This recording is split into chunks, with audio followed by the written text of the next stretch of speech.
네, 올해 미국에 세 번째 온 것 같습니다. 2월 달에 오고 6월 달에 오고 이제 11월 달에 이렇게 왔는데요. 처음 제가 그 미국에 올 때가 이렇게 미국에 올 때마다 생각이 납니다. 2012년도에 전 미국을 처음 왔어요. 30살 때까지 비행기도 한 번 안 타본 촌놈인데 그 미국에서 이렇게 설교를 해달라고 해서 왔을 때 내가 미국에 왜 가야 되나 그런 생각을 하면서 왔어요. 하면서 왔는데 처음 이제 그 동부 지역에 왔었는데 동부에 이제 버지니아의 아주 그 북쪽에 보통 우리가 그냥 워싱턴 DC라고 부르는 애넌데일이라고 있죠. 여러분들 아마 사시다 오신 분도 있을 텐데 우리 옛날 한인 1세대들의 어떻게 보면 한인 타운이죠. 그 지역에서 이제 오전에 사역을 하고 오후에 주일에 볼티모어까지 이렇게 가게 됐습니다. 그래서 그 차를 이제 다 사역하셔야 되니까 태워주실 분이 없어가지고 택시를 탔어요. 처음 와가지고. 근데 그 택시를 탔는데 한 70세 정도 되신 한국 어르신이 운전을 하시더라고요. 그래서 아니 뭐 그냥 맹숭맹숭하게 또 가기도 그렇고 그래가지고 제가 딱 타서 질문을 하나 던졌습니다. 어떻게 해서 이 미국에 오시게 됐습니까? 전 참 궁금해요. 너는 한국에서만 살고 한국에서만 사역하는 입장에서 이렇게 어떻게 해외로다가 부르심을 받았는가? 뭐 물론 부르심 안 받고 막 온 사람들도 있겠지만 어쨌든 여기를 어떻게 오게 됐는가? 너무 궁금하기도 해서 한마디 슬쩍 던졌는데 제가 뭐 누구하고 대화해가지고 이렇게 말을 적게 하는 스타일이 아니에요. 제 이제 얼굴을 보시면은 이게 말이 많은 사람은 위쪽보다 밑에 쪽이 더 많이 나옵니다. 이렇게. 예. 이쪽에 그래서 하관이 발달한다 그러는데 그죠? 저도 이제 상당히 하관이 발달하고 그다음에 뭔가 이렇게 잡식 쉽게 생겼고 그렇게 생겼잖아요. 그죠? 근데 가가지고 제가 2시간 정도 이제 택시를 타고 가는데 한마디도 하지 못하고 그분이 이제 얘기를 하다가 택시가 내릴 때가 됐어요. 근데 이제 처음에 뭐 이렇게 시작하죠. 이제 한국에서 사업 망한 얘기로부터 이제 젊었을 때 사업 망한 얘기부터 시작을 합니다. 당시에는 용산 가가지고 이제 도장 받는 게 이게 뭐 천국문 들어가는 것보다 더 힘들잖아요. 가서 미국 비자를 받아야만 올 수 있는 그런 시대가 있었어. 지금 약간 이쪽은 그럼 젊은 거예요. 그랬지 이러면 이제 굉장히 오래된 거예요. 근데 여긴 그런 분들이 없으신 것 같네요. 용산에 줄 서는 거를 아예 모르시는 것 같은 느낌도 제가 이렇게 드는데요. 미국 오려면 비자 받기가 되게 어려웠습니다. 그러니까 이제 많은 분들이 불법 체류. 그러니까 우리도 지금 이 국력이 좀 떨어지는 다른 나라 사람들이 미국에 지금 불법 체류 막 들어오는 거하고 비슷한 상황이었어요. 그래서 이제 그 불법 체류자로 미국에 오게 된 이야기 또 올려다 보면 또 브로커 필요하잖아요. 그죠? 요즘에 남미에서 이렇게 해서 멕시코 쪽으로 오는 사람 뭐 마약상들한테 돈 많이 주고 와야 된다 그러는데 뭐 그런 이야기들을 쭉 그렇게까지 자세히 이야기할 줄 몰랐는데 어쨌든 간에 이제 그렇게 얘기가 시작돼 가지고 불법 체류자도 또 사랑은 하잖아요. 사랑해서 결혼한 얘기부터 해가지고 이제 볼티모어 다 도착했는데 점점 택시도 좀 느려지고 그 다음에 좀 난 길을 모르지만은 좀 돌아가는 것 같은 느낌도 들었어요. 왜냐하면 제가 또 프로페셔널이잖아요. 얘기 잘 들어줍니다. 네 하면서 이런 그 추임새 고급 추임새들을 넣어드리면서 이 집에서 외면받고 나이가 70 정도 돼서 남자면은 뭐 거의 아내가 있으나 없으나 호랩이 된 지 한 20년 정도는 된 거거든요. 사실상은 거의 혼자 사는 거나 다름없고 말할 곳이 없어요. 독거노인. 그죠? 저도 뭐 거의 우리 집에서는 이제 거의 독거노인 수준. 어, 그죠? 집에 가면 아무도 저한테 말 안 시켜요. 그리고 이제 다 들어가고. 그죠? 근데 그분이 얼마나 외로웠겠어요. 근데 이 한국에서 와가지고 막 이것저것 궁금해하면서 막 네, 그러면서 이렇게 이 추임새만 넣다가 이제 2시간이 지났어요. 그날 제가 이제 미국에서 설교해야 되는 그런 설교자로서의 마음이 딱 열린 것 같아요. 이렇게 많은 사연들이 있구나. 이 다른 나라에서 살아간다는 게. 그리고 제가 이제 가장 최근에 이 LA 지역에 와가지고 목사님들하고 좀 인근에 여행을 했습니다. 몇 분 이렇게 우리 목사님처럼 이제 친해진 목사님들 미국에 자주 오다 보니까. 근데 이제 그 중에서 한 교회에서 작년 성탄 행사 하는 준비를 성탄 행사했던 이야기를 저한테 해주는 거예요. 그러면서 사회 본 친구가 자기를 어떻게 소개를 했냐면은 외노자라고 소개를 했다는 거예요. 네? 외국인 노동자, 외국인 노동자. 근데 생각해 보니까 정말 외국에서 살아가는 이 분들이 힘든 점이 한두 가지가 아니고 또 목사님들 얘기 들어보면 애로사항도 한두 가지가 아니고 그러면서 제가 이곳을 이해하고 또 이곳에 와서 하나님의 말씀을 전해야 된다는 게 의미가 있구나. 뭐 그래서 그런지 하여튼 그 다음서부터 엄청 자주 제가 이렇게 미국에 오게 되고 또 이곳에 와서 한인 분들에게 뭔가 또 말씀을 전하는 게 상당히 남미에 선교하는 데도 유익하고 그잖아요. 그다음에 이 미국 지역에 또 거꾸로 좀 영적 바람을 불어넣는데도 되게 중요하고 또 여러분들 공간을 쉐어하고 있잖아요. 그죠? 이 좀 어르신들만 남은 교회. 한국에 가도 그런 교회가 되게 많잖아요. 근데 여기 교회는 딱 우리 교회 분위기입니다. 저희 교회도 요 정도 나이 또래 이런 청중 분들 이렇게 찬양을 막 이렇게 앞으로 박수하는 건 없는데 그런 건 제가 오늘 조금 이제 당황했습니다. 강남에서 굉장히 고급스럽게 이렇게 있다가 이거 약간 영등포 쪽 몸인데 이게 그래도 조금 제가 좀 당황하면서 은혜가 확 됩니다. 제가 서울에서 처음 사역을 이제 강남구에서 맨날 그 찬양 집회 때 클래식만 듣다가 이제 신림동에 있는 교회로 갔어요. 근데 손뼉을 위로 치는 거예요. 그래가지고 첫날 제가 그 금요 집회 때 웃겨가지고 기도를 못했어요. 너무 이걸 하면 위로 이거 그래가지고 오늘 좀 그때 충격이 살짝 오면서 내가 이 산호세 이 고급 지역에 와가지고 내가 이 찬양 이걸 할지 몰랐는데 하니까 더 좋더라고요. 내일도 좀 부탁드립니다. 하여튼 참 우리가 오히려 이제 사실 지금 한국 교회가요. 저는 세계에서 가장 뜨겁고 가능성 있는 교회다. 물론 이제 그 뜨거운 교회들 이제 지금 남반구 쪽에 많아요. 아프리카에도 많고 이쪽도 남미에도 많고 흑인분들 또 교회에도 몇 번 설교를 하러 갔었는데 그 한 2시간씩 찬양하는 거 끝날 듯하다 다시 하는 거 내가 언제 설교를 나가야 되는 건지 이렇게 계속 눈치를 보다가 또 다시 앉아 있다가 또 이랬던 기억이 나는데 또 뜨겁기만 하지 않아요. 한국 그 성도님들은 또 이런 어떤 성경을 그대로 지키려는 또 그런 보수적인 어떤 그 좋은 점도 있고 그 다음에 또 부유해요. 부유하다라는 건 어떤 장점이 있냐면 책을 읽고 신학이나 성경에 대해서 다들 연구한다는 거예요. 요게 그래도 골고루 돼 있는 게 우리 한국 교회예요. 3만 불 이상, 5천만 이상 그리고 복음주의 교회가 살아있는 유일한 교회예요. 사실 미국 교회와 더불어서. 근데 미국 교회도 요즘에 좀 많이 이제 노쇠화되고 있는데 젊은 분들이 모였다는 건 뭐가 있잖아요. 그죠? 단순히 우리가 이 영등포 그루브 때문에 모이는 건 아니잖아요. 그죠? 그래서 여러분들이 정말 다 이곳에 아마 왜 왔는가 그런 질문을 저는 해보고 싶어요. 왜냐하면 이건 부르심에 관련된 질문이고 또 우리가 이곳에 왜 존재해야 되는가 하는 질문인데 사실은 그 할아버지 이야기를 들으면서요. 저는 이렇게 현장에 와가지고 얘기를 들어보면 실감이 나잖아요. 우리가. 근데 그때 이렇게 우리보다 좀 어른 세대들이 이 아메리칸 드림을 꿈꾸고 와가지고 지금 여러분들과 전혀 다르지만은 진짜 많은 고생을 했구나 하면서 이제 그때 와가지고 저에게 좀 연상이 되고 설교해야 되겠다 생각이 든 거는 이제 요셉의 이야기입니다. 요셉.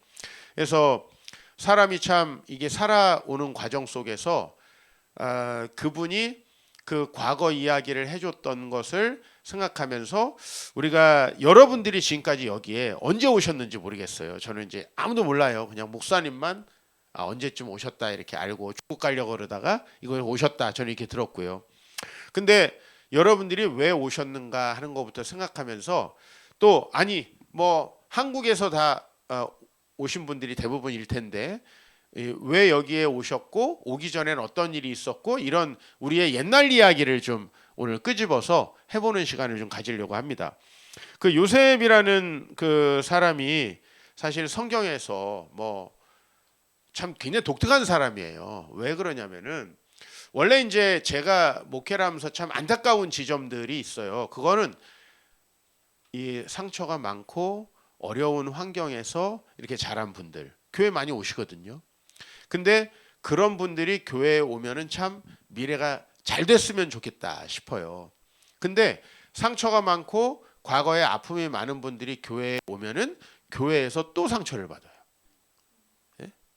원래는 복음이라는 것은 항상 뒤집는 거예요. 역전하는 거예요. 그런데 그렇게 교회의 소망을 가지고 와가지고도 교회에서 잘 안 돼요. 어렸을 때 가난하게 살던 사람이 참 역전이 돼서 잘 사는 이야기. 이게 참 복음적인 이야기예요, 사실은. 근데 그냥 요즘 청년들은 어차피 가난할 거 계속 가난하자. 어차피 가난한 거 그냥 돈 있을 때 대충 먹고 그냥 편하게 살자. 뭐 이런 사람들이 많아요. 그러니까 우리는 어떻게 해서든 이 과거에 영향을 받고 살아가는데 요셉을 우리가 왜 주목해서 봐야 되냐면 과거를 봤을 때는요. 잘 될 수가 없는 사람이죠. 그죠? 가정 환경이 얼마나 안 좋습니까? 우선은 가정 환경이 어머니가 4명입니다. 여러분들 어때요? 어머니 몇 분이세요? 한 분밖에 없어요? 그래서 강남에 가면 때때로 2분 정도 되시는 분들 꽤 많아요. 물론 2분 다 호적에 올라가진 못해요. 네. 그러나 자녀의 출신 성분은 다양한. 그렇게 하면 좀 여러 명인 분도 계신가요? 우리는 아빠는 1명인데 이렇게 여러 이복 형제가 있다. 그게 지금 이제 요셉의 가정이죠. 그죠? 4명. 예, 이걸 이기는 사람은 우리 교회 부목사님밖에 없어요. 우리 교회 부목사님 6명입니다. 예. 그래서 우리 교회 부목사님 이제 부여의 유명한 조폭 아들인데요. 예. 2번째의 와이프의 아들이에요. 그 모든 형제들이 엄마가 다 다릅니다. 이 정도는 돼야 이제 난 상처받았다, 힘들다 이렇게 얘기할 수가 있죠. 일단 요셉을 이기는 사람이 없어요. 그죠? 4명. 요셉의 근데 또 뭐 요셉을 우리가 생각해 보면은 그것만 있었던 게 아니고 또 감옥도 갔다 왔잖아요.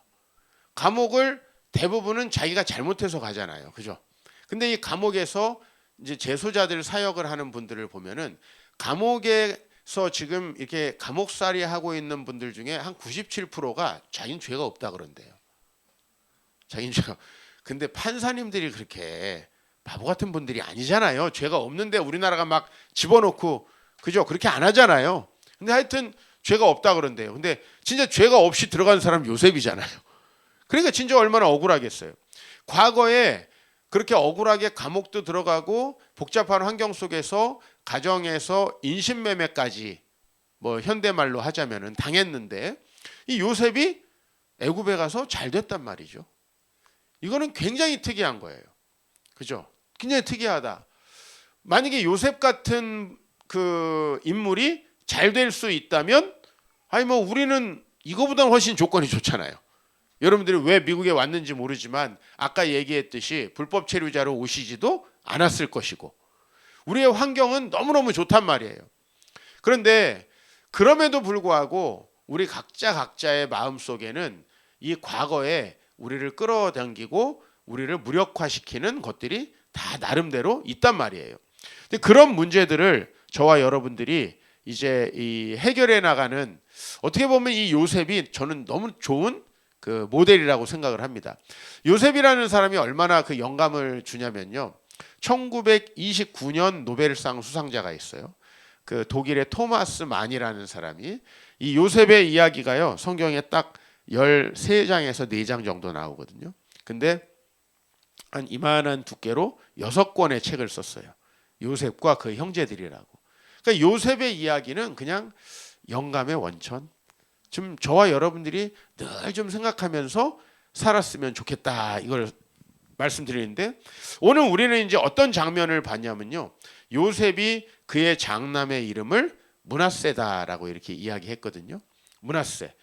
여러분 이 므낫세라는 이름의 뜻과 그 다음에 오늘 이 므낫세라는 이름으로 우리가 에브라임으로 이어지는, 오늘 제목이 므낫세와 에브라임이죠. 자, 이 이야기를 여러분들하고 해볼 거예요.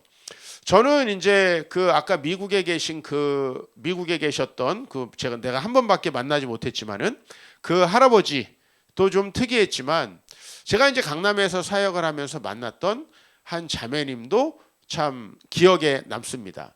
사실 여러분, 강남에서 산다 그러면 한국에서 가장 여러 가지 면에서 혜택을 많이 받고 자란 사람들 아니에요? 그죠? 거기다가 부모님이 다 교회를 다니신다면, 이 정도면 외적으로 봤을 때 너무나 좋은 환경이에요. 근데 굉장히 어둡고 또 뭔가 칭찬을 하면은 잘 받아들이지 못하고 본인은 항상 신앙이 별로 없다라고 하는 그런 자매가 있었어요. 근데 이제 그 자매가 대학교 1학년 때, 제가 이제 전도사 때 이 제자 훈련이라는 명목으로 이제 성경 공부를 하게 됐는데요. 그냥 저는 그때 당시에 좀 사람에 대한 편견이 있었던 것 같아요. 여기 벌써 실리콘밸리 산다 그러면 다 엄청 부자고 막 엄청 똑똑하고 여러분들 훌륭한 사람일 것 같은, 실제인가요? 편견인가요? 편견이에요? 그래요? 알겠습니다. 예. 실제이길 바랬는데 편견이군요. 예. 우리 그런 개념 있잖아요. 좀 강남에서 왠지 목회한다면 어떤 편견이 있어요? 왠지 좀 고급스러울 것 같고, 그죠? 상당히 보니까 좀 설교 시장에서 하는 것 같고 약간 그렇잖아요, 그죠? 이게 고급 언어가 안 나오고, 그죠? 우리는 이렇게 편견이 있는데, 제가 거기서 강남에 20살짜리 학생들, 이 사람들은 그냥 고민이 있어봤자 뭐겠어요? 진로. 그렇지 않겠어요? 그 다음에 고민이 있어봤자 이게 이제 또 돈이 있다고 또 연애까지 잘 되는 건 아니잖아요, 그죠? 그러니까 이런 이성 문제 이런 것 정도이지 않을까, 그런 생각을 해가지고 거의 질문도 안 받고 일방적으로 성경 공부하다가, 그래도 학생들한테 1시간씩은 시간을 줘서 자기 질문이나 이야기를 좀 하게 하자 그랬는데, 정말 그 1시간씩을 제가 시간을 주고 아무 생각 없이 별 질문이 안 나오겠지 하고 들어갔다가 한 절반 정도는 정말 상담이 시작하고 나서 얼마 안 있다가 울기 시작하고, 그 다음에 그 중에 제일 기억나는 사람은 울기 시작해가지고 끝까지 왜 우는지를 얘기 안 하고 시간이 끝났어요. 지금까지도 얘기를 안 했어요. 지금까지도 몰라요, 왜 울었는지 그날. 그리고 이제 좀 제가 오늘 여러분에게 기억하려고 하는 그 자매는 이제 한참을 울다가 이야기를 하는 거예요. 그 자매의 모든 게 좀 풀렸는데, 그건 뭐냐면 이제 되게 집안도 부유하고 또 식구들이 다 교회 다니고, 너무너무 겉으로 볼 때는 또 거기 역삼동에 또 건물도 하나 있고, 그 정도는 괜찮은 거 아니에요? 여러분들도 여기 건물 하나씩 아닙니까? 예, 알겠습니다. 예. 근데 이제 그런 분이 계시니까 이건 너무 완벽하다 했는데, 사실은 아버지가 교회에서 아주 안수 집사로서 너무너무 이렇게 존경받는 사람이었는데, 또 주일학교 부장 집사님도 하시고, 사실은 그분이 굉장히 이중적인 신앙생활, 낮에는 안수 집사, 밤에는 하이드, 그죠? 지킬 박사와 하이드처럼 말이죠. 그렇게 가정 폭력이 심했던, 그래서 어머니를 가정 폭력하는 그런 가정이었어요. 그러니까 사실은 이런 상처 때문에 이 친구는 항상 교회에 와도 박지가 못하고, 그죠? 말씀이 떨어져도 그게 은혜로 이렇게 뿌리 내리지 못하는 거예요.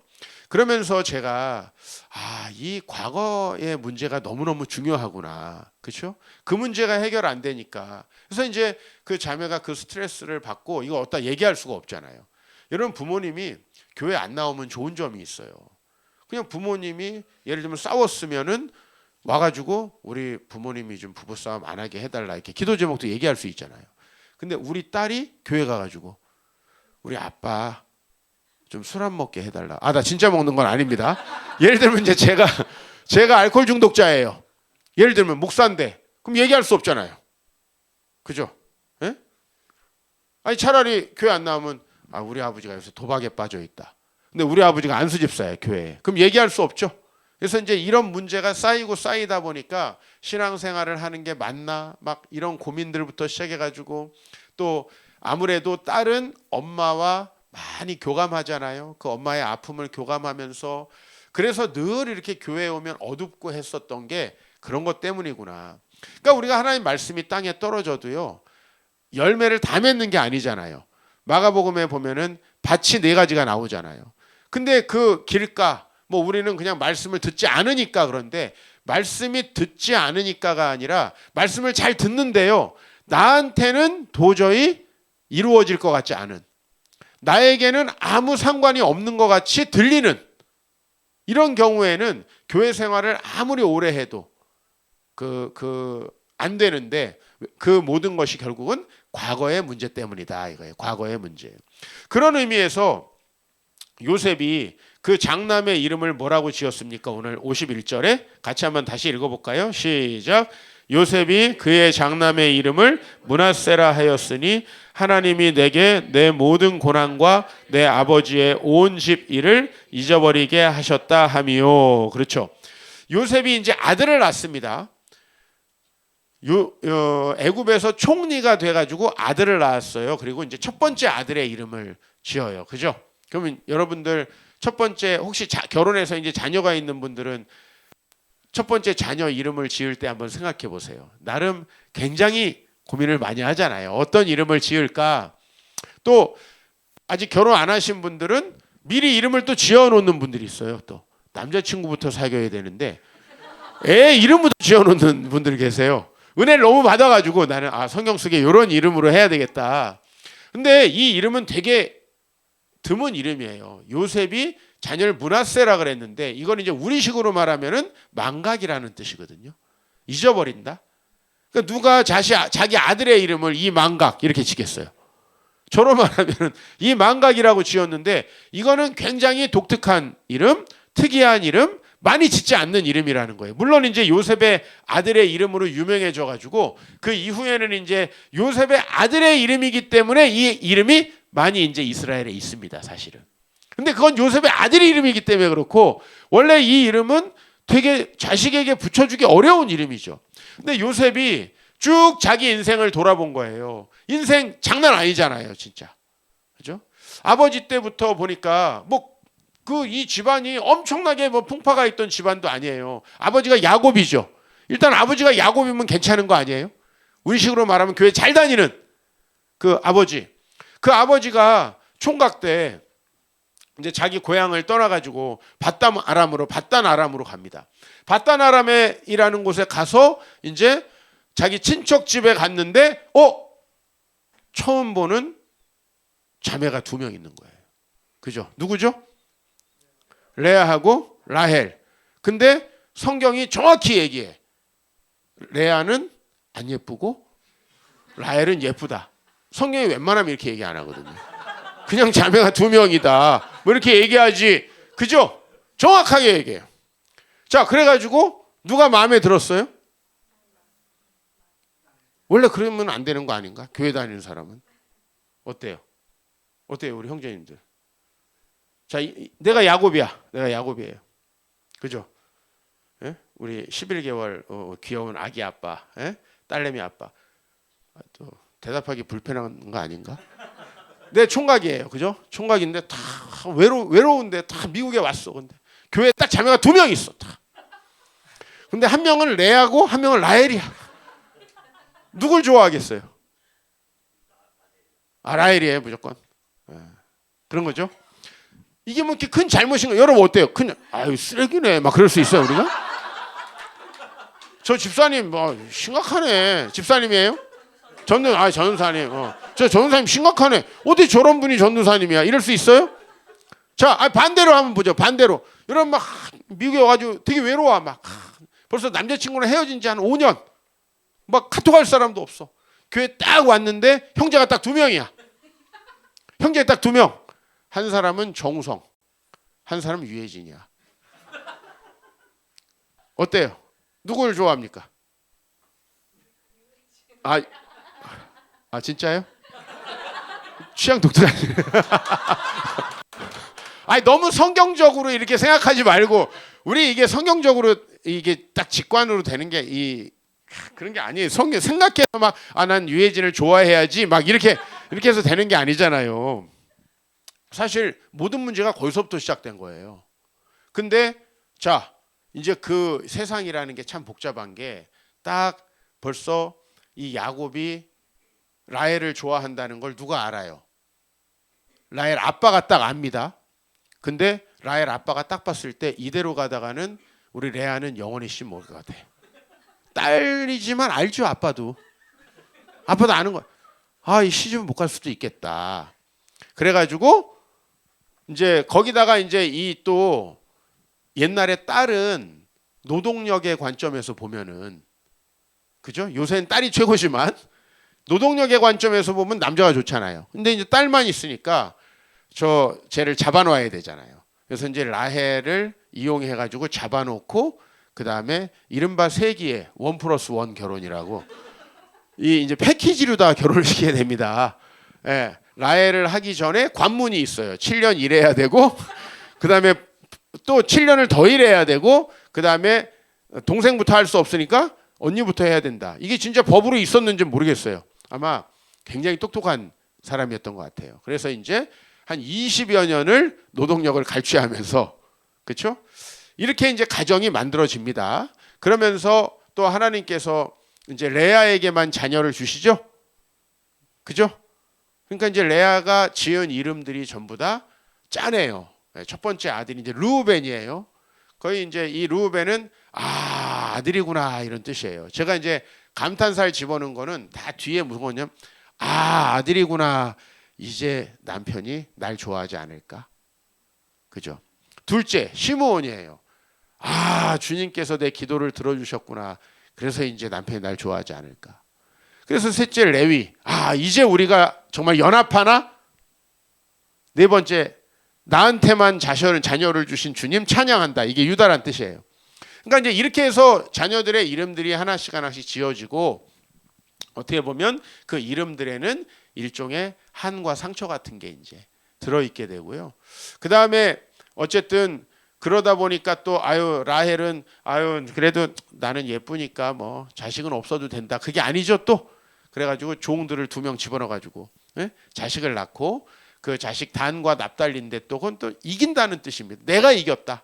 자기가 낳지도 않고 2명밖에 안 낳는데 이겼다. 하나님 또 레아 쪽도 2 더 주시고 또 레아한테도 2 더 주시고 그래서 이제 10명의 자녀가 태어난 다음에 요셉이 태어나죠.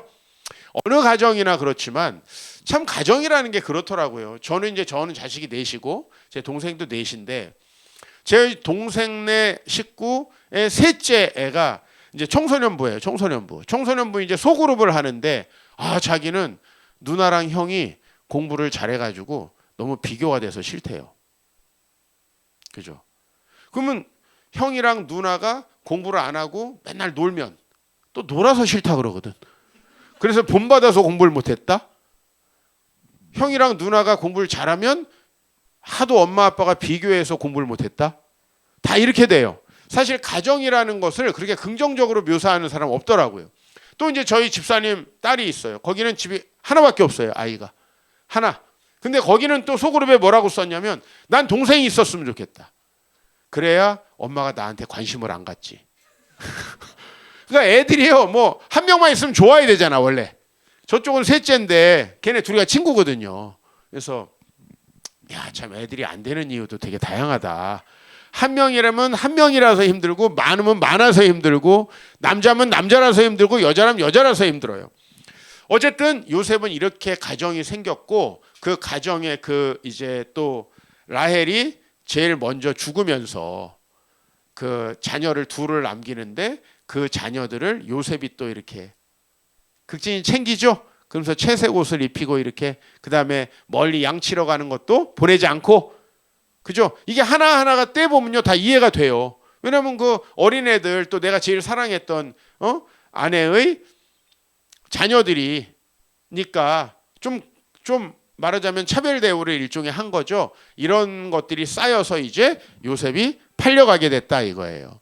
사실은 저는 저희 그 교회 근처에도 여기 미국에서 만나서 제가 처음 교제하게 된 이제 그 자매님, 지금은 저 LA에서 살고 계신데 그 자매님의 가족이 이제 저희 교회를 다 나옵니다. 근데 이 가족은 왜 이렇게 다 딸들이 미국에 왔냐 하니까 아버지가 굉장히 가정 폭력이 심하고 그 다음에 자녀들을 억압했어요. 그러니까 이 가정이 하나 된 게 아니고 오히려 다 깨져가지고 자녀들이 다 미국에 오게 됐고요. 어쨌든 사람 한 사람 한 사람을 보면 우리 부모님 사실 다 죄인 아닙니까? 그죠? 크게 보면 성경에 로마서가 죄인이라고 하는데 다 우리 부모님도 들어가잖아요. 뭐 형제가 있으면 형제도 다 마찬가지고 사실 어느 가정이나 뭐 가정이 완벽하고 좋다? 그런 건 존재하지 않잖아요. 그러니까 요셉은 그 가정에서 이렇게 팔려서 갔다라는 겁니다. 그리고 이제 거기에서 감옥도 한 번 더 갔다라는 겁니다. 그러면 여기에서 이제 우리가 여기까지는요. 대부분의 제가 가정을 상담을 해보면 다 비슷해요. 뭐 가정이 부유함은 내가 말했잖아요. 우리 강남에서 부유하면 대부분 엄마 말고 또 있습니다. 이게 돈이 없는 사람은 두 명 있기가 힘들어요. 이게 지금 한 집 살림도 힘든데 두 집 살림을 진짜로 여러분. 그래서 이게 실례를 소개해 줄게요. 실례를. 저희 교회 이제 집사님 아버지. 저희 교회가 이제 옛날 지금 윤석열 대통령 사저 옛날 살던 그 아크로비스타 바로 앞에서 개척을 했거든요. 제가 아크로비스타에는 본처가가 살아요. 그래서 조금 내려가서 저쪽 가면 롯데캐슬이 있거든요. 거긴 또 후처가 삽니다.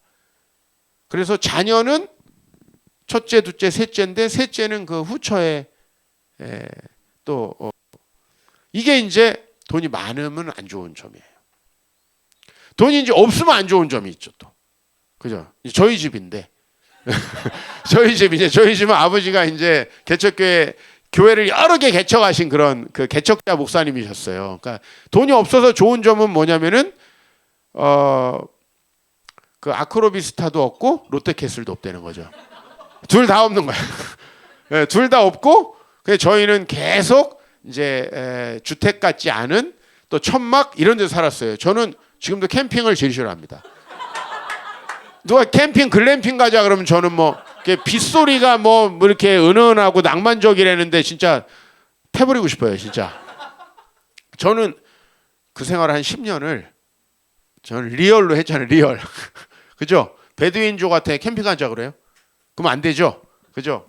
그러니까 저는 이제 그렇게 아무 캐슬도 없이 그렇게 살았는데 뭐 이러나 저러나요. 사람이 살아가는 환경은 또 저같이 살면 마음이 좀 약하면 비교를 당하고 그렇죠. 뭐 또 이런 어려운 점이 있잖아요. 사실은.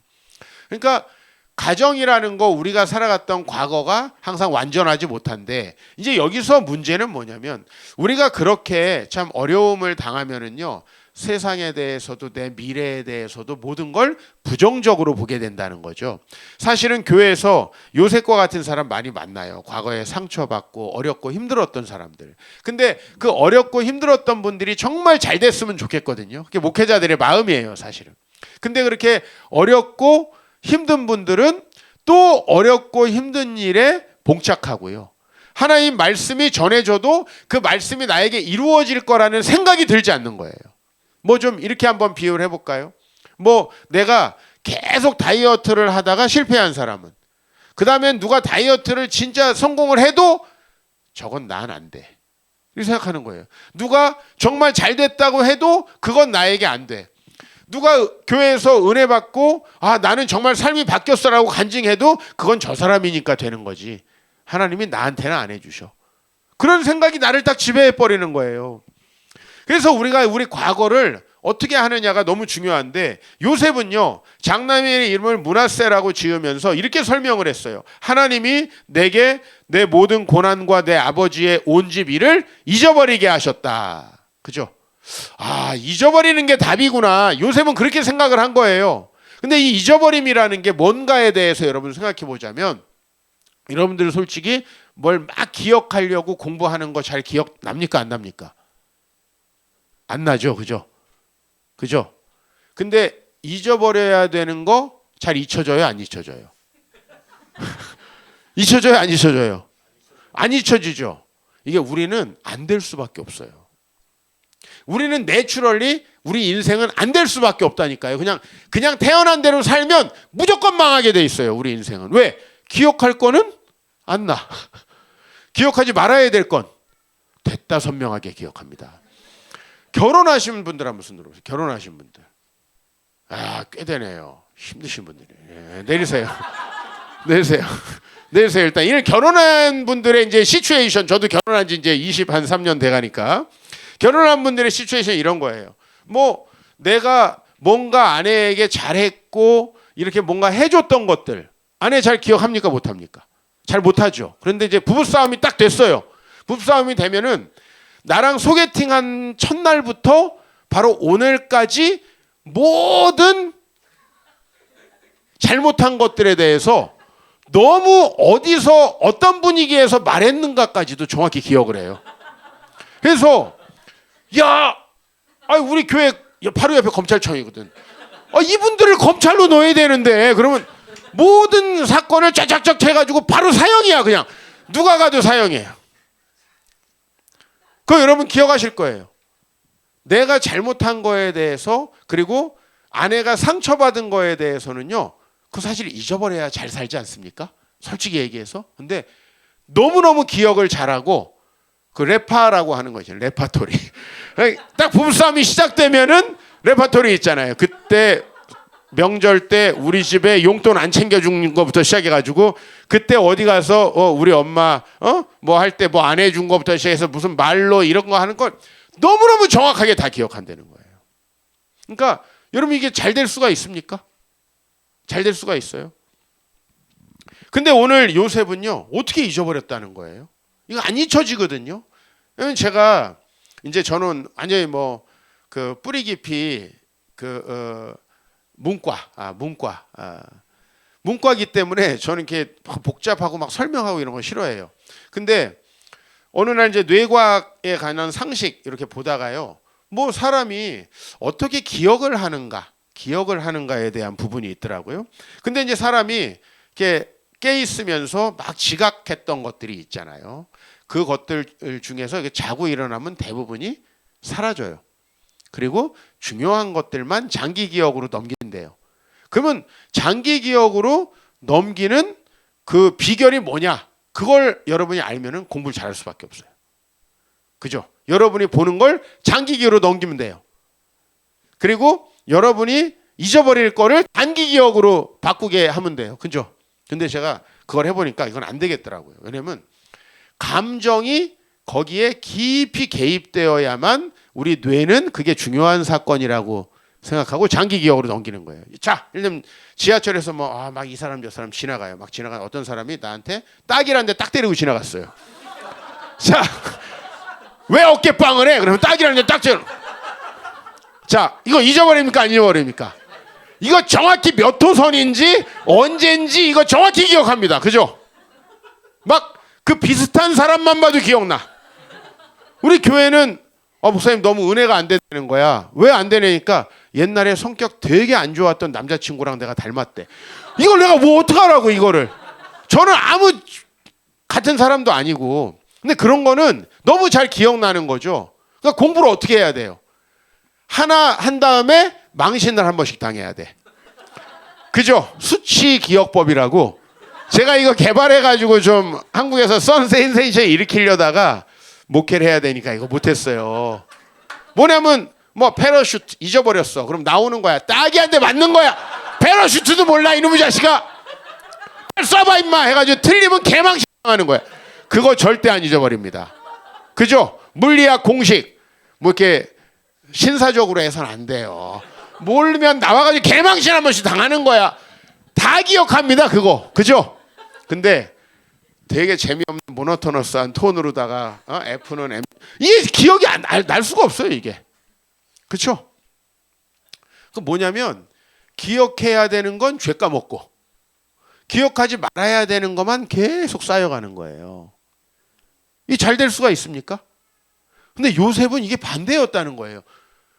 이게 진짜 놀라운 거예요. 절대 그렇지 않거든요. 우리는 어렸을 때 너무나 많은 호의를 받고 자라고요. 우리 정말 그 엄마가 나 기저귀를 몇 번 갈아줬을까요? 옛날에 그 하기스 이런 것도 없을 때. 그죠? 근데 우리 애들은 뭐만 기억하냐면 이마트 가가지고 그 한 번 안 사준 거. 이런 것만 기억하는 거예요. 레고 한 번 안 사준 거. 예? 잘 될 수가 없는 놈들이 싹수가 안 돼요. 목사 아들이고 뭐고 잘 될 수가 없는 놈들이야. 너네도 그랬지? 아빠한테 임마. 저 웃잖아 저거. 왜냐면 아빠는 자전거도 안 사줬잖아. 그죠? 아니 우리 안 사준 것들도 있잖아요. 다 사주지 못하잖아요. 재벌도 아닌데 그것만 기억해. 아니 해준 게 얼만데. 그죠? 그러니까 이제 그 사람은 그 사람대로 안 되고 걔들이 맨날 그러니까 나는 나대로 승질나서 안 되고 다 안 되는 거예요. 교회 와가지고 목사님이 좋은 말씀 얼마나 많이 전해요. 근데 어느 날 한번 나한테 상처받는 얘기를 했어. 어느 날 요새 했어요 목사님이? 지금 여기 뭐 웅성웅성한데? 예? 지금 뭐 있는 것 같아요 여기 지금. 오늘 성령으로 해결할 줄 믿습니다 오늘. 아멘. 아니 어쩌다 한번 상처되는 말은 그것만 기억하는 거야. 우리 목사님은 저주 설교한다고. 아니 내 경험이 있어요. 네, 경험이 있어서 그래. 나도 옛날 생각 다 있는 거예요. 그럼 잊어버린다는 게 뭐냐라는 거죠. 이게 너무 중요하다는 거죠. 그죠? 여러분 진짜 만나고 싶지 않은 분들 이런 거죠. 만나면 맨날 그 옛날에 힘들었던 얘기를 똑같이 편집해서 하는 분들. 사람이요. 뭐 저도 50이 넘었습니다만은 한 50년 살면은 그 얘기가 만날 때마다 좀 달라져야 되지 않나요? 근데 맨날 군대에서 맞은 얘기. 그다음에 그다음에 애들한테 상처받. 또 여기 있어요 또? 뭐 다 있어 여기. 네, 나 모르고 왔는데 뭐 다 사전 뭐 정보가 있는 것처럼. 여기 좀 저랑 잘 맞네요. 내 힘들었던 거 다 있는 거야 여기 지금. 그죠? 그래서 맨날 그 얘기를 똑같이 하면 소그룹 할 때 질리잖아요 여러분. 맨날 또 레포터리 또 나오는 거야. 또 힘든 얘기 나오고 뭐 또 우리 형 얘기 나오고 아빠 얘기 나오고 그다음에 우리 자매님들 소그룹은 어떻게 매주마다 소재가 조금씩 바뀌면서 남편 욕이야. 계속 남편 욕이. 진짜 한 2년권 내가 통계내 보면 한 주도 안 빼놓고 남편 욕이에요. 예? 잘 되겠어요 여러분? 물론 남편이 나쁜 놈일 수도 있는데 내가 볼 때는 그렇게 잘못하긴 어려워. 걔도 중간중간 잘한 게 있을 거라고. 맞아요 안 맞아요? 결혼했잖아. 그죠? 중간중간에 잘하는 것도 있죠. 그죠? 있다고 어떻게 계속 못하냐고. 중간중간에 잘하는 것도 있는데 그거 얘기 안 하잖아요 그거. 그러니까 다시 결혼할 때부터 시작해가지고 결혼식장에서부터 실수한 것들, 섭섭하게 한 것들 쫙. 언제 뭐 안 사준 거. 그죠? 언제 뭐 오늘 좀 먹고 들어가자. 야 그냥 집에 들어가서 먹자. 이거 한마디 한 거 뭐 이런 거 그냥 너무 잘 기억해. 나도 막 지금 트라우마가 올라가네. 뭐 올라올라 그래. 오늘 털자고요 오늘. 자 그래서 그러면 한번 물어볼게요.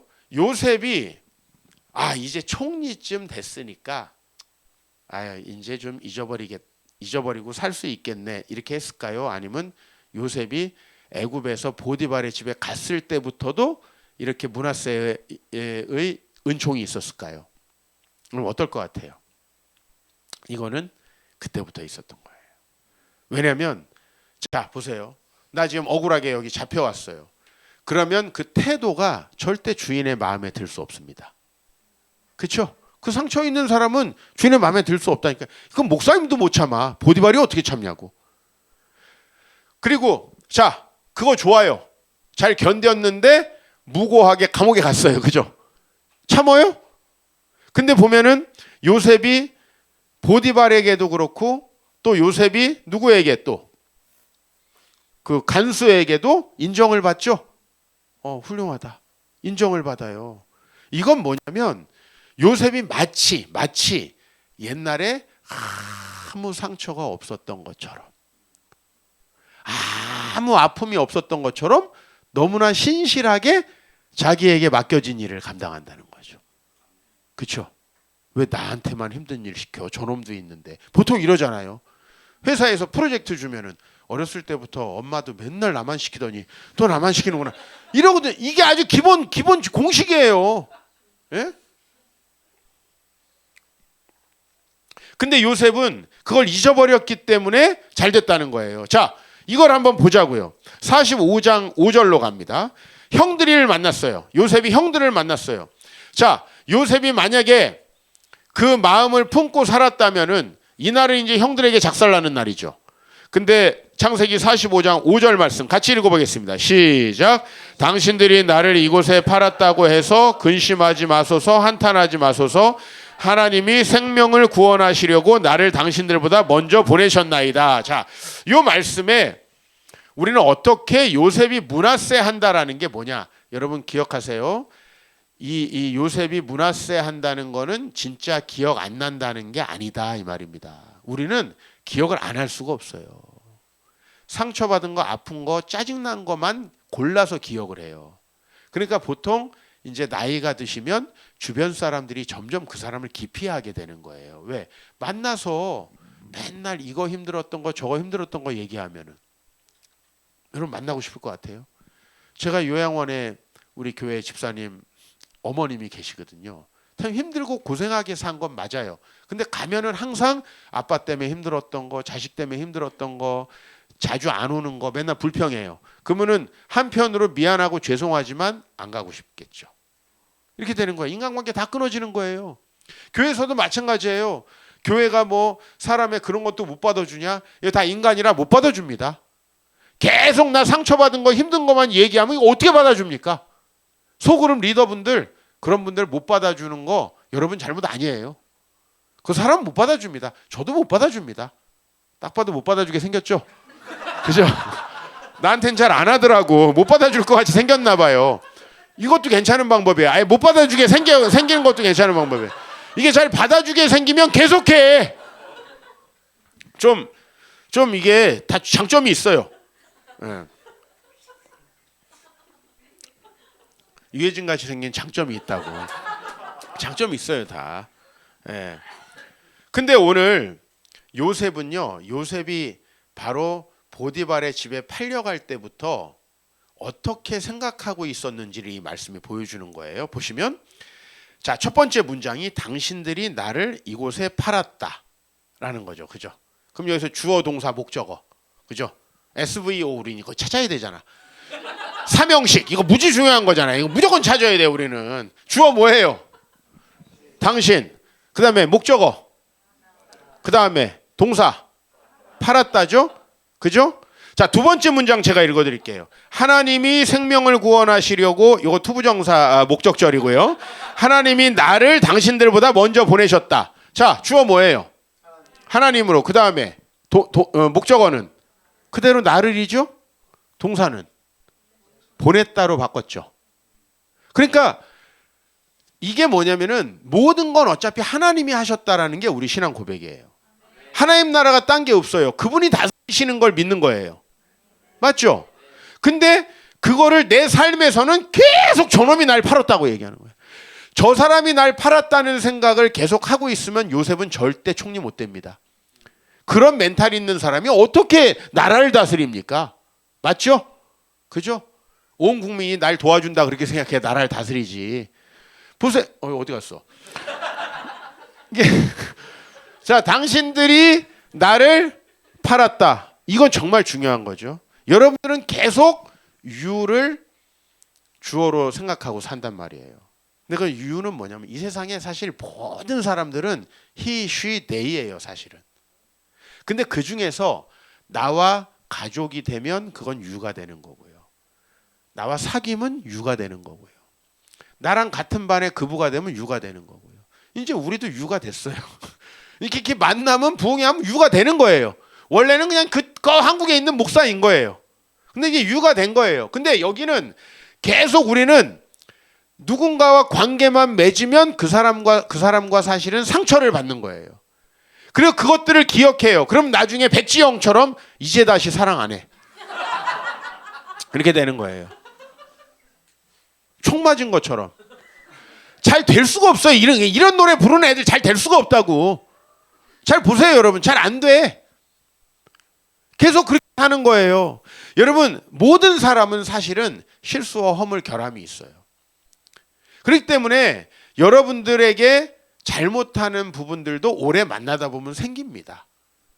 어떻게 자식을 30년 키우는데 항상 인자한 아빠일 수 있어요. 때로는 승질나고 짜증도 나가지고 한마디 할 수도 있지. 안 그래요? 그럼 여러분들도 사실 잘못하잖아. 말도 안 되는 공고 오빠 또 따라다니고 막 그래 하잖아요. 우리 막 가죽 잠바 입은 애 따라다니고 되지도 않는 짓을 한다고 실제로. 그죠? 막 뭐 이렇게 세븐틴 뭐 해가지고 막 뭐 화보 붙여놓고 막 하고 막 엄마 아빠는 죽어나는데 20만 원짜리 티켓 가져가서 막 사고 막 말도 안 되는 짓을 우리도 해요 사실은. 그러니까 어느 정도 우리가 있었던 모든 일들, 특히 우리에게 힘든 일들, 어려운 일들이 있을 때 우리는 그 일을 통해서 하나님이 일하신다라고 믿어야 되는데, 그게 바로 이거예요. 당신들이 나를 팔았다. 당신들이 나를 팔았다. 주어만 바꾸는 거예요. 그러면은 동사가 바뀌어 버려요. 하나님이 나를 여기다 보내신 거다. 이게 얼마나 달라요. 나 여기 팔려왔다 하고 하나님이 날 보내신 거다. 이건 똑같은 말이거든요. 여러분 팩트 가지고 살 거예요? 당신이 그때 그 말한 거 팩트잖아. 이거 언제까지 할 거예요? 당신 그때 사람들 앞에서 나한테 뚱뚱하다고 했잖아. 그거 팩트잖아. 하나님이 그 사람을 통해 나의 미래의 다이어트를 시키려고 하신 건 아닐까요? 어때요? 아멘이 급속도로 없어지잖아. 적용을 하니까 뭐 성경 얘기할 때는 다 아멘이야. 자기한테 적용하면 다 필요 없어. 그죠? 그러니까 당신들이 나를 이곳에 팔았다. 우리는 그 생각을 하고 살아요. 그러면 이제 하나님이 안 보여요. 하나님께서 나에게 주시는 말씀들이 하나도 안 보여요. 사실은 하나님이 어렸을 때 이 요셉에게 야, 네가 가족들을 위해서 먼저 애굽에 가 있어라. 그러면 요셉이 뭐라 그랬겠어요? 네가 가라. 그랬겠죠?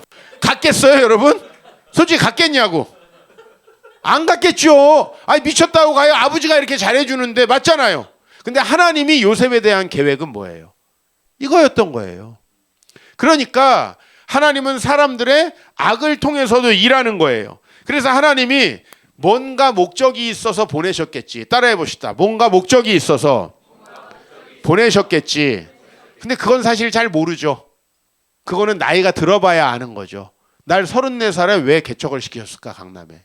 전 몰랐어요. 한 10년 지나니까 알겠더라고.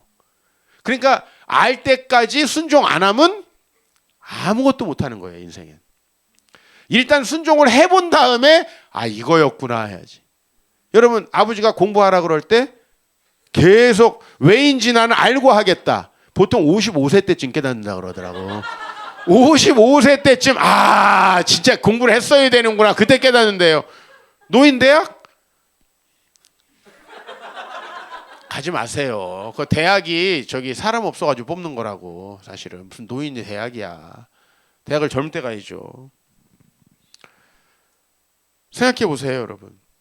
그래서 모든 사건을 뭔가 하나님의 목적이 있는 것으로 받아들여야 되는 거예요. 뭔가 하나님의 목적. 왜 코로나가 일어났어? 왜 그래가지고 나를 이렇게 힘들게 만들어? 내가 왜 장사 좀 하려고 그랬는데 불경기가 왔어? 그게 아니라 우리의 삶에는요 그런 일이 끊임없이 벌어져요. 왜? 우리도 죄인이고, 그죠? 요셉도 입이 매를 벌었죠. 사실 그 성경에는 안 나오는데 토마스만의 그 책 있죠. 그 책을 읽어보면 요셉이 나중에 형들한테 나도 너무 나댔다 사과를 합니다. 왜냐면은 형들 잘못하면 다 가서 죄 이르고 그 자기도 했잖아요. 맞아요 안 맞아요? 자기도 잘못한 게 있지 사실은. 그거 다 얘기합니다. 그러니까 사람은 서로 잘못할 수밖에 없어요. 문제는 다 남만 잘못했다고 하는 거지. 솔직히 얘기해서. 그래서 당신이 나를 이곳에 팔았다가 하나님이 나를 보내셨다로 바뀌었는데 이제 7절을 보면은요. 목적을 알게 된 거예요. 하나님이 왜 그렇게 하셨나? 같이 읽어볼까요? 7절 시작. 하나님이 큰 구원으로 당신들의 생명을 보존하고 당신들의 후손을 세상에 두시려고 나를 당신들보다 먼저 보내셨나니. 그러니까 하나님이 나를 보내셨다라고만 생각하고 있었어요. 지금까지는. 그게 어떤 의미인지는 모르잖아요, 사실은. 근데 그렇게 생각하고 하나님이 날 보내셨으니까 여기서 신실하게 하자. 그죠? 이유는 여러분 모릅니다. 다 모르고 하는 거예요. 왜 결혼했는지 다 모르고 하는 거 아니에요? 그죠? 모르고 일단 사는 거예요. 우리 확실하게 왜 살아야 되는지 좀 생각해보고 한번 시간을 갖자. 100% 헤어지는 거예요. 살아야 될 이유가 없어. 살아야 될 이유가 없는 거야. 살아야 될 이유가 없다니까. 근데 하나님이 만나게 해주셨으면 뭔가가 있겠지. 이렇게 가는 거예요. 그 목적을 알게 되는 삶. 예? 그때 했었어야 되는데 맨 이것만 하고 있다고 우리는. 그게 아니에요. 일단 하고 하나님께서 나중에 왜 하게 하셨는지. 나도 도대체 나 34살 때 나 잘 나가고 있었다고. 근데 왜 그냥 아무것도 없는데 날 지하에다 쳐박아가지고 왜 이걸 하게 하셨나. 근데 그거를 지금 와가지고 지금 와보니까 했었어야 되는데 이게 무슨 이건 망할 수밖에 없는 삶이죠. 그죠?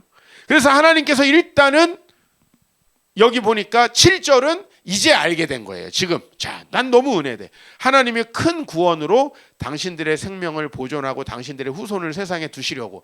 이제 요셉이 아브라함서부터 쫙 할아버지가 해줬던 얘기 생각나는 거예요. 뭐죠? 예? 야, 우리 큰 민족이 돼가지고 나중에 우리 민족 때문에 천하만민이 복을 받는데 그게 하나님이 우리 부른 목적이래. 근데 보니까 여기서 유목생활 해가지고는 안 되는 거예요. 자식도 하나 겨우 얻어가지고 그렇게는 안 되는 거야. 그죠? 한 4명씩 해가지고 한 12명씩 이렇게 복제를 해야지 이게 뭐가 인간이 되죠. 그러니까 그것도 경쟁적으로 낳는 거야. 경쟁보다 효과 좋은 건 없습니다. 포지션 경쟁. 포지션 경쟁을 시킨 거예요. 누가 최고의 와이프냐. 포지션 경쟁을. 이런 것도 시키시나 하나님이? 다 인간의 죄까지도 활용하셔서 하나님 뜻을 이루어 가시는 거예요. 그래서 생각해보니 요셉이 여러 생각이 나는 거죠. 아브라함 할아버지는 뭐 비전은 크게 받았죠. 큰 민족이 된다. 달랑 하나 낳았죠. 달랑 하나.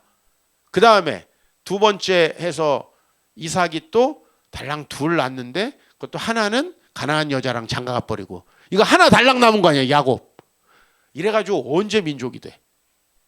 계속 하나씩인데, 그렇죠? 그러니까 거기다가 유목민은 갑자기 인구가 늘어날 수 없습니다. 어디나 마찬가지입니다, 그렇죠? 중국의 인구가 많고 한국의 인구가 많고 몽골의 인구가 없는 이유가 있죠. 왜 그래요? 정주 문명이 아닌 데는 인구가 늘어날 수가 없어요. 그러니까 하나님이 아주 그냥 당시에 쌀 제일 많이 나는데 우리식으로 말하면 그게 이집트 델타 삼각주잖아요. 고센 땅에다 집어넣은 거예요. 이거를 여러분이 어떻게 아냐고. 역사를 다 지나고 보니까 그랬던 거구나. 맞잖아요, 여러분. 네, 나도 우리 와이프랑 결혼하려고 한 게 아니었다고. 이것도 무슨 망언이냐 그러는데 여러분 지금 막 그 사람이 전부예요? 막 유일한 인생의 only one? 예. 저런 분들은 인생 어려운 분들이에요. 저런 분들은 이제 삐끗 잘못하면 집에 가서 이제 가는 거지. 완전히 거의 뭐 시진핑하고 사는 사람들. 시진핑. 시진핑이나 김정은 정도 되는 거예요. 와이프 누구예요? 가 있는데도 조심하네. 야, 얼마나 나 같으면 막 하겠다 여기서, 그죠?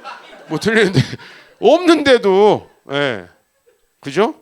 또 여기서 잃을 수도 있으니까. 근데 나도 결혼해서 살다 보니 이 여자였구나. 그 전에 걔는 아니구나. 하나님이 안 되게 하신 이유가 있구나. 진짜로요, 여러분이. 이런 생각 안 해요? 우리 와이프가 맨날 그래요. 당신은 예전에 걔네들 만났으면 벌써 이혼당했다고. 당신 같은 성격을 견딜 사람이 없다는 거예요. 제 성격이 어때요? 일단 저는 말하고 싶으면 다 해야 돼.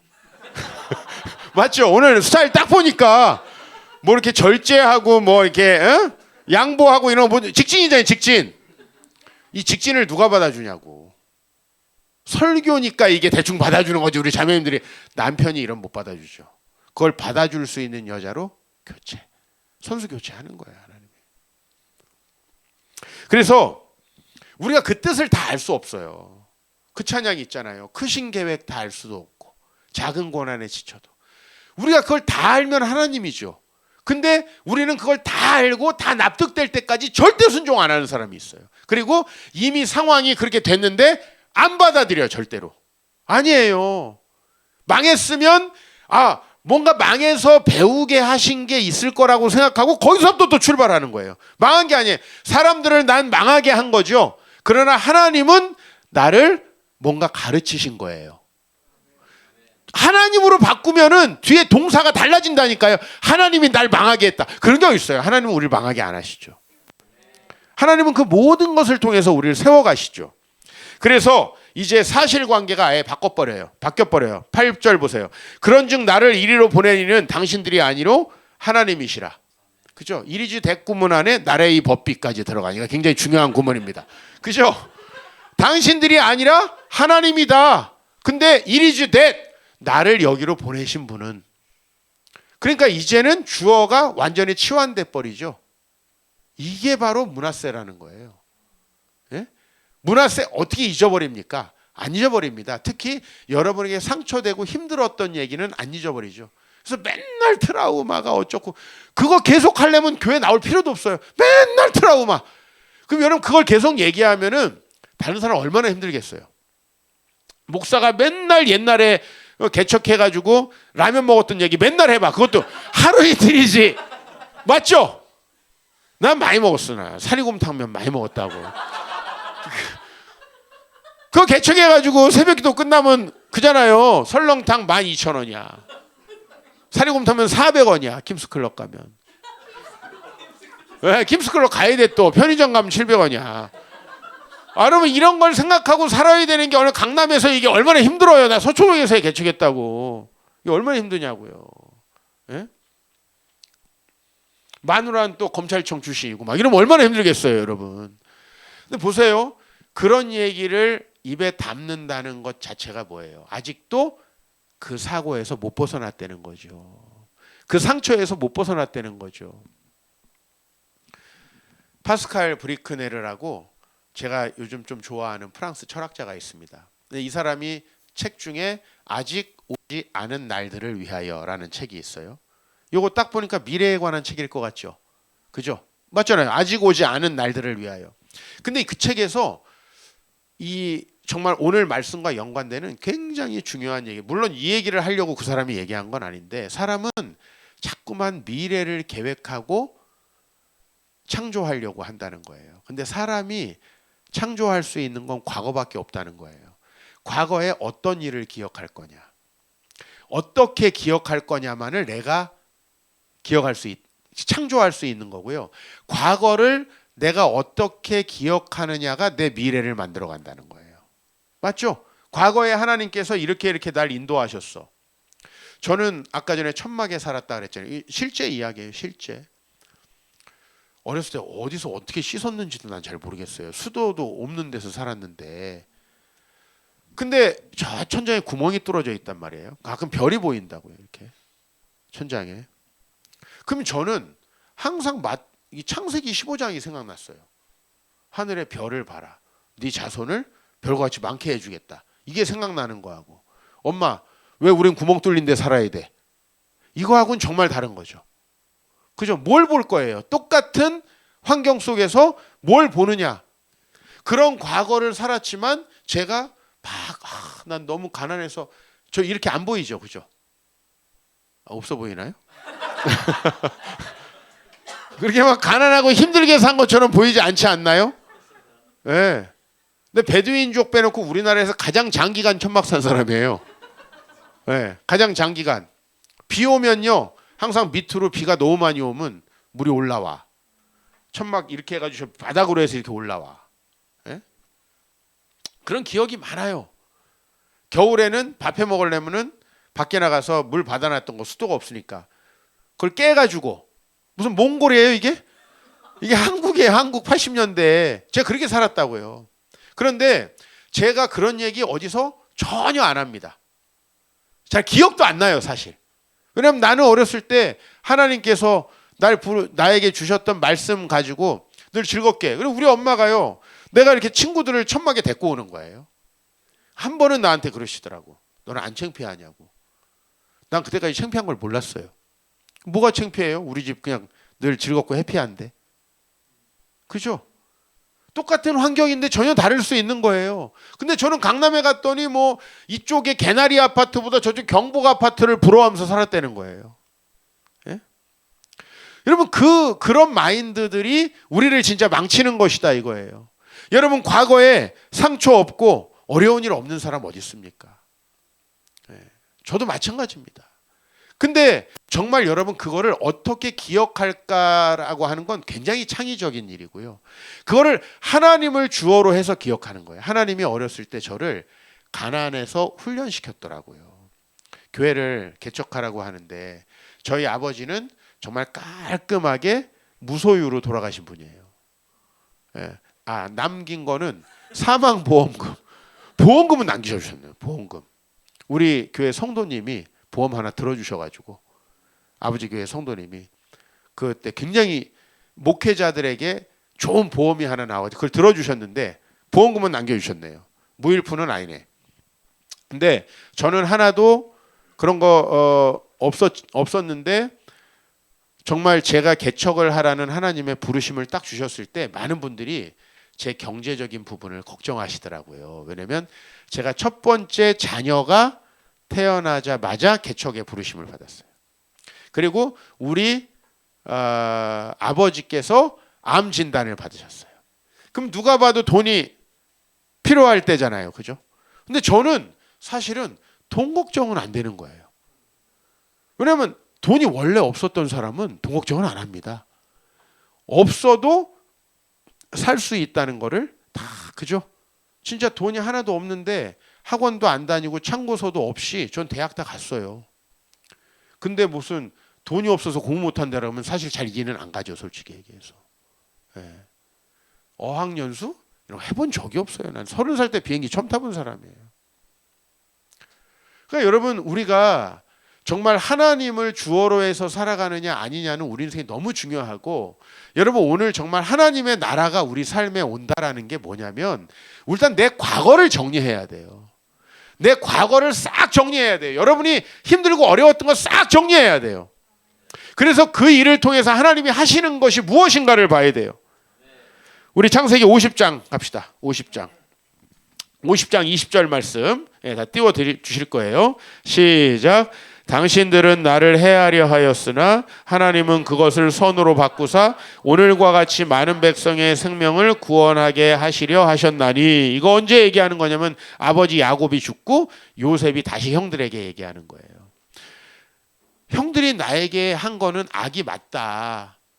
근데 내가 왜 형들을 다 용서하고 아무렇지도 않냐면 형들이 나에게 악을 행해도 하나님 그걸 선으로 바꾸셨다 이거죠.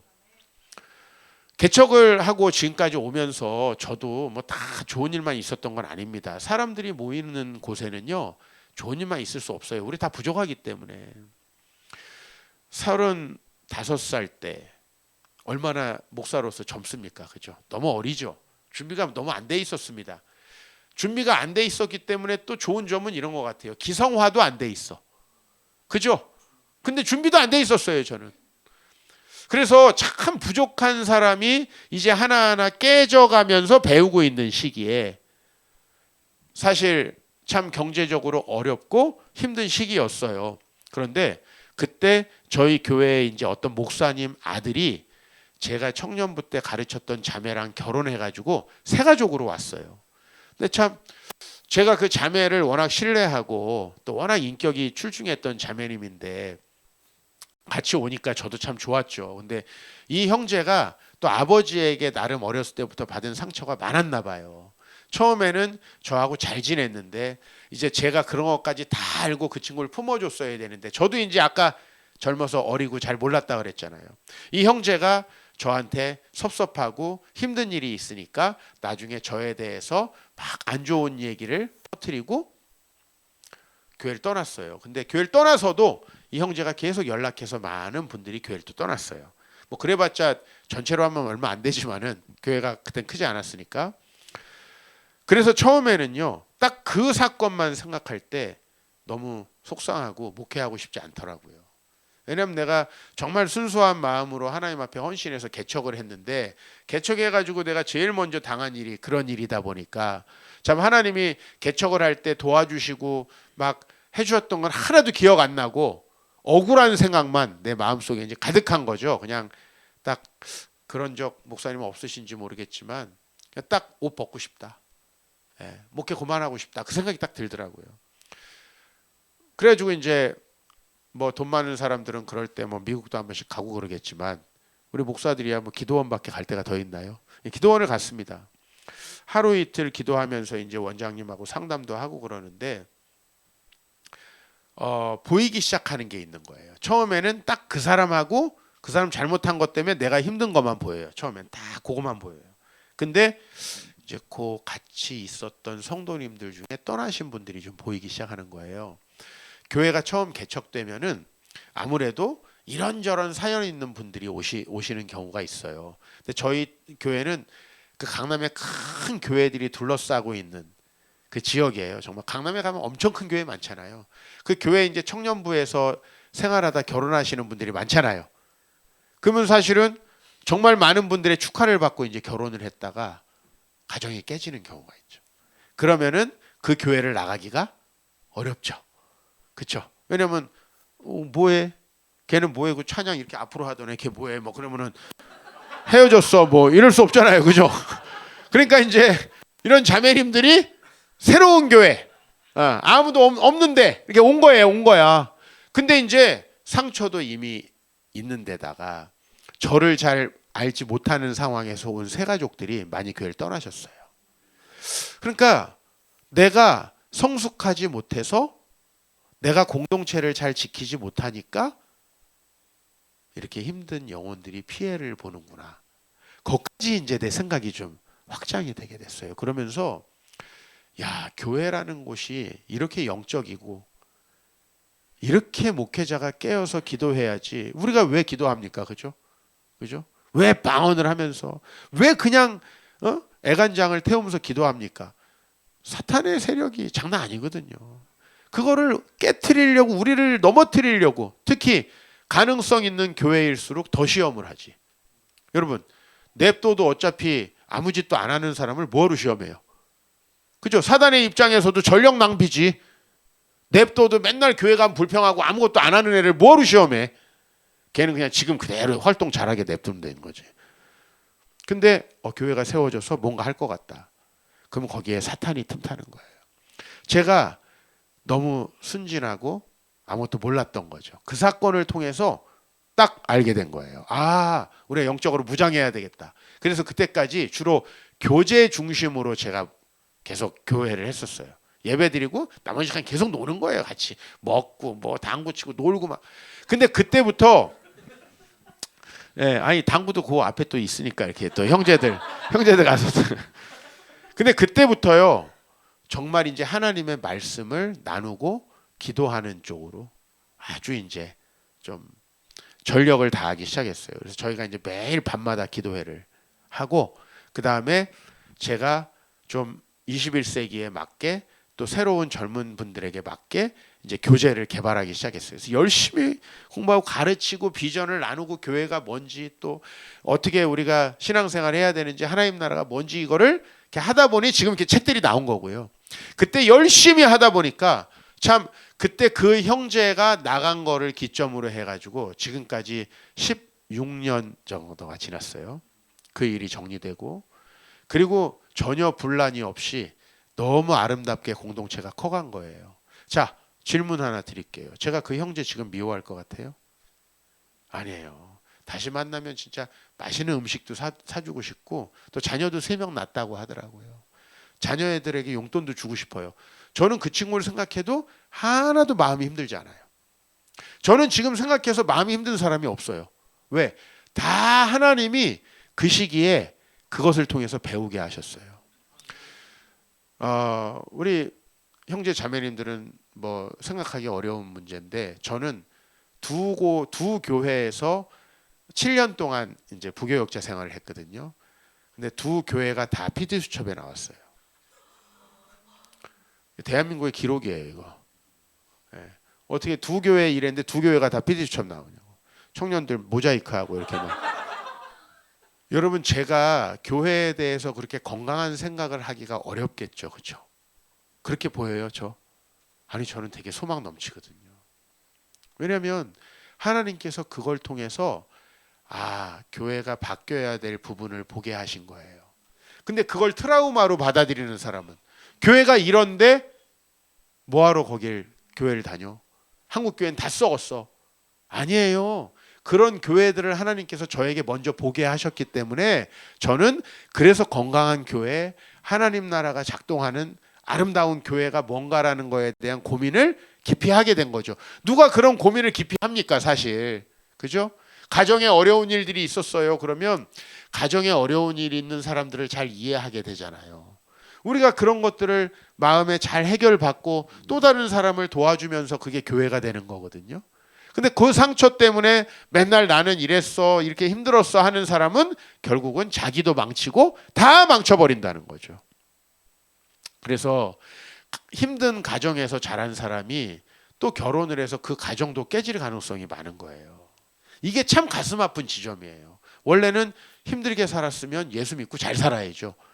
근데 안 그런 경우가 많은 이유가 뭐냐면 여전히 자기 상처에 매몰되어 있는 거예요.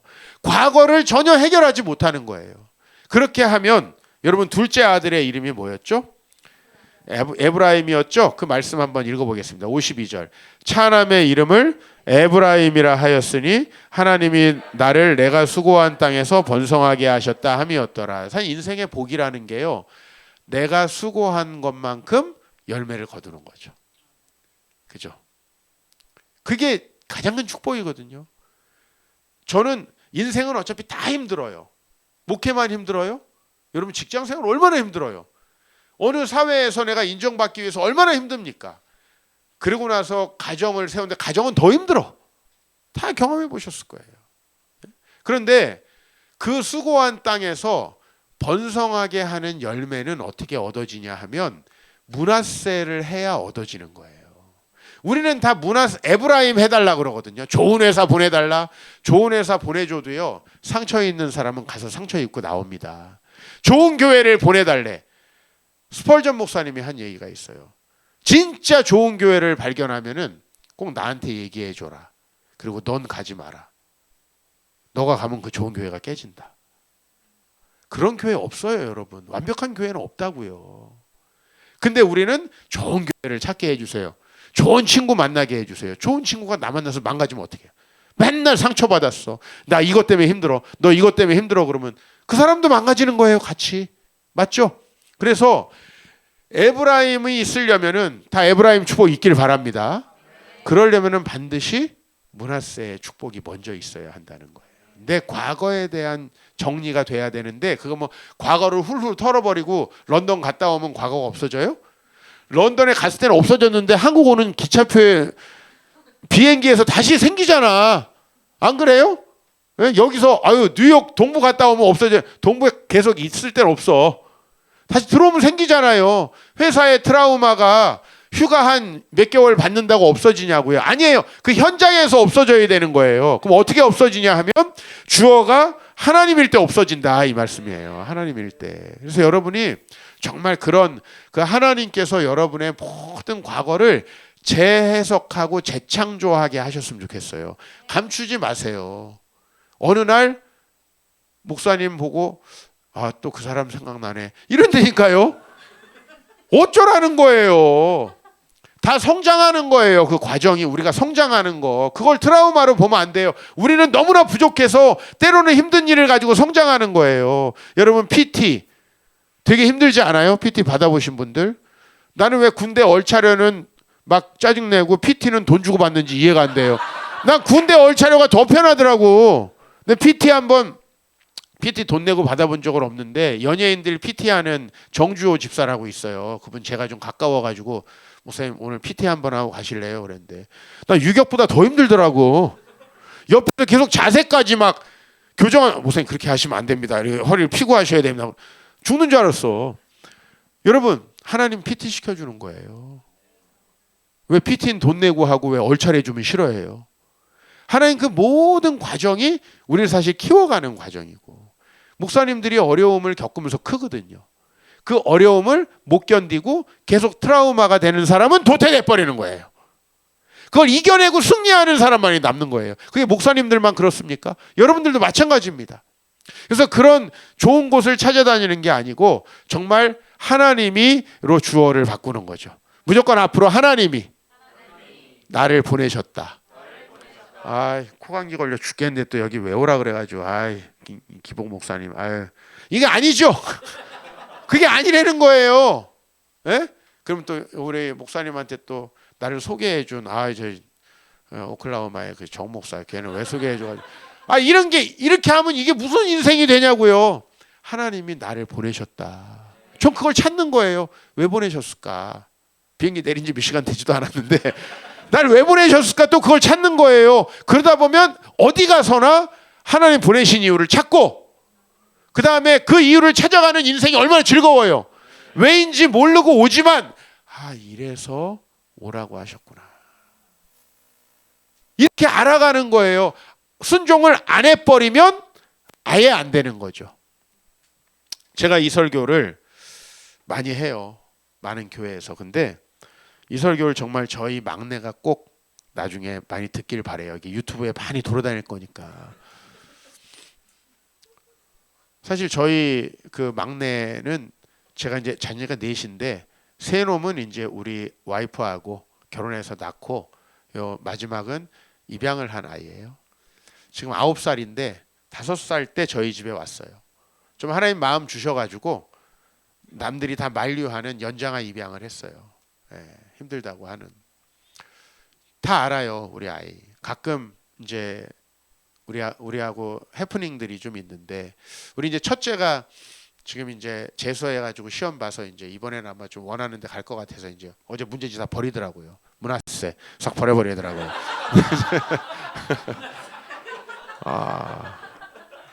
근데 이제 우리 그 첫째 딸하고 제가 이제 저희 집에 오기 전까지 우리 아이를 제가 못 키워줬잖아요. 그게 너무 미안하기도 하고 좀 짠하기도 하고 4년 반을 이제 그 보육원에서 살다가 저희 집에 왔으니까 그 아이의 어렸을 때 보육원에 준 사진을 다 해서 이제 모자이크를 제가 만들어 가지고 하여튼 액자를 하나 해놨거든요. 그거를 이제 우리 딸내미랑 쭉 보다가 나도 애기 돼서 다시 엄마 뱃속에서 태어나고 싶다. 뭐 그런 얘기도 하고요. 우리 아이가. 그리고 나는 왜 엄마 뱃속에서 안 태어났어. 막 그런 얘기도 하고요. 좀씩 알아가요. 이제 알아가고 몇 주 전에 처음으로 입양이라는 단어를 처음으로 자기가 쓰더라고요. 원래 옛날에는 내가 옛날에 거기서 우리 집에 왔을 때 뭐 이렇게 얘기했었는데 이제 입양이라는 단어도 구체적으로 쓰고 아마 조금 더 크면 좀 더 구체적인 의미도 알지 않을까요? 사회적 맥락도 알고 그리고 사람들이 나를 좀 불편한 시선으로 볼 수도 있겠다라는 것도 알 것 같고 예를 들면 결혼을 할 때쯤에 해서 상대방 부모님이 내가 입양 가족이니까 그거를 또 반대하시지 않을까 이런 아마 일들이 앞으로 이제 있을 거예요. 그렇죠? 사춘기 때는 내가 우리 엄마 아빠 친부모도 아닌데 왜 여기서 살아야 되나 아마 이런 지금까지는 너무 잘 살고 있는데 근데 제가 우리 아들이 좀 그렇게 고백했으면 좋겠어요. 우리 부모님이 나를 버렸다. 이렇게가 아니고 하나님이를 좀 바꿨으면 좋겠다는 거죠. 우리 부모님이 날 버렸다 그러면 우리 아이 어떻게 되겠어요? 평생 동안 아마 그거를 트라우마로 갖고 살지 않겠어요?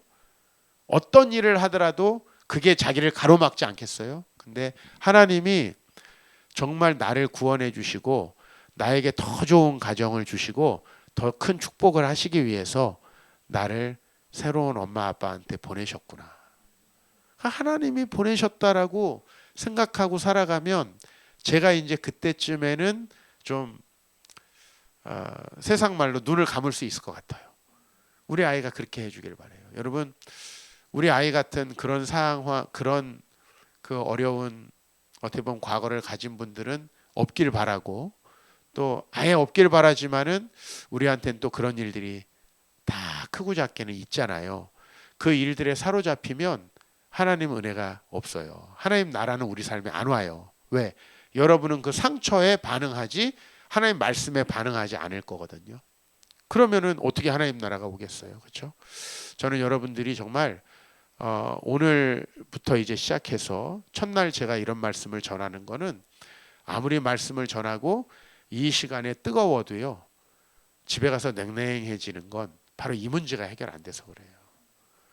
그리고 또 혼자 있을 때는 그 문제가 또 나에게 떠오르는 거고, 그게 계속 내 발목을 잡는 거고, 내가 뭔가를 시도할 때마다 또 안 될 것 같은 느낌, 나는 또 이렇게 어려운 일에 빠질 것 같은 느낌, 그 느낌이 아무것도 못하게 만드는 거예요. 그렇죠? 그래서 저는 요셉이라는 인물을 너무 좋아하고, 그리고 여러분 모두에게 므낫세의 은총이 있길 바랍니다. 그리고 정말 과거의 문제들 가지고 오늘 기도할 때에 하나님께서 하늘의 큰 축복으로 여러분에게 함께 하시길 주의 이름으로 축원합니다.